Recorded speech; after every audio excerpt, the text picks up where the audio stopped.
meilleure manière de toucher le cœur des pères, c'est de l'aimer. Les pères spirituels sont sensibles quand ils reçoivent de l'amour. Mes amis, aujourd'hui, les fidèles là, ils ne sont pas remplis d'affection pour leur pasteur. Chaque fois qu'ils débarquent devant le pasteur, c'est papa. J'ai fait songe. Il y a eu 2 loups, 2 chiens qui m'ont poursuivi. Et puis 2 sorciers sont revenus. Puis après, c'est pas pour ça. Ah papa, je ne suis pas encore marié. Ah papa, je n'ai pas l'argent. Ah papa, je souffre. Mais le papa que tu viens voir, à qui tu expliques ça, est-ce que c'est que le papa là même c'est un homme aussi? Il faut qu'un jour tu viennes t'asseoir devant ce papa pour dire papa, comment tu vas? Est-ce que tu vas bien? Papa, est-ce que tu as mangé? L'amour se ressent dans l'affection. Quand quelqu'un t'aime, il a une manière de venir vers toi. Il a envie de savoir comment tu vas. Il a envie de sentir. C'est-à-dire qu'avec beaucoup de douceur, il s'inquiète. Il se pose des questions. Il t'envoie de petits messages intéressants. Ça, c'est de l'amour. Ce n'est pas mauvais que vous expliquez vos problèmes au père spirituel. Mais c'est mauvais si vous ne faites qu'expliquer vos problèmes au père spirituel. Ça, ce n'est plus une relation. Ce n'est plus une bonne relation. C'est une relation d'exploitation. Ce n'est pas le but. Le but, c'est que pendant que tu reçois de lui, en retour, tu lui donnes de l'amour.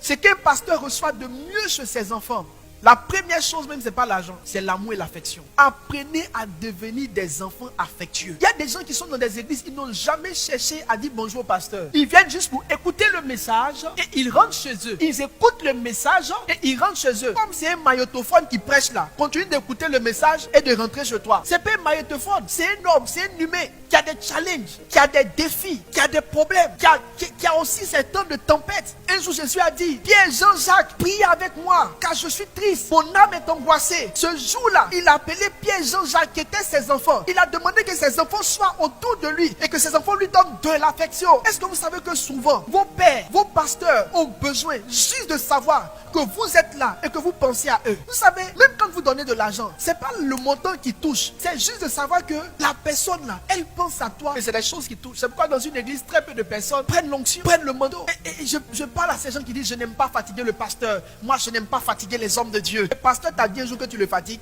Je n'aime pas fatiguer le pasteur. Changez, changez. Vous n'avez pas des robots à vos chairs. Vous avez des hommes comme vous, des personnes comme vous, des personnes qui ont besoin aussi de chaleur humaine.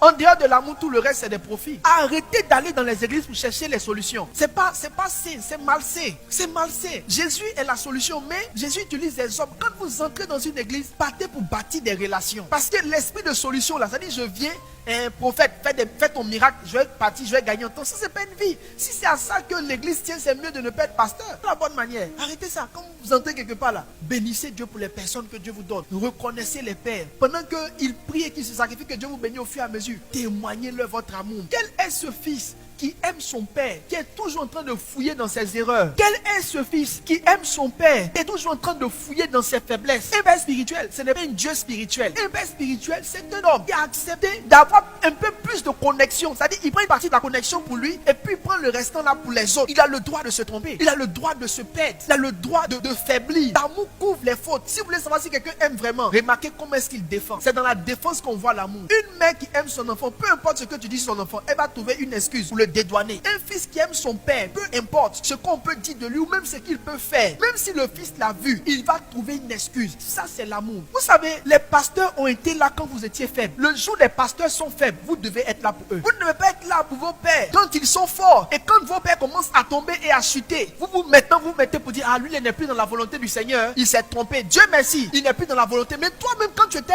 à l'enfer, quand tu étais en Égypte, au milieu de Satan là-bas, lui, il est parti, il s'est battu, il a lutté, il t'a fait sortir de là-bas quand tu ne ressemblais à rien, quand tu étais dans l'impudicité. Et puis souviens-toi même dans l'église, quand tu cherchais les sœurs, quand tu couchais avec les sœurs, il n'a jamais rendu cela public. Il a gardé ces choses pour lui parce qu'il n'a pas voulu que les autres t'attaquent et te brisent et te détruisent. Il a caché tes secrets, il t'a soigné dans le secret. S'il arrive un jour qu'il tombe, tu dois être celui qui vient le relever. C'est ce qu'on appelle l'amour.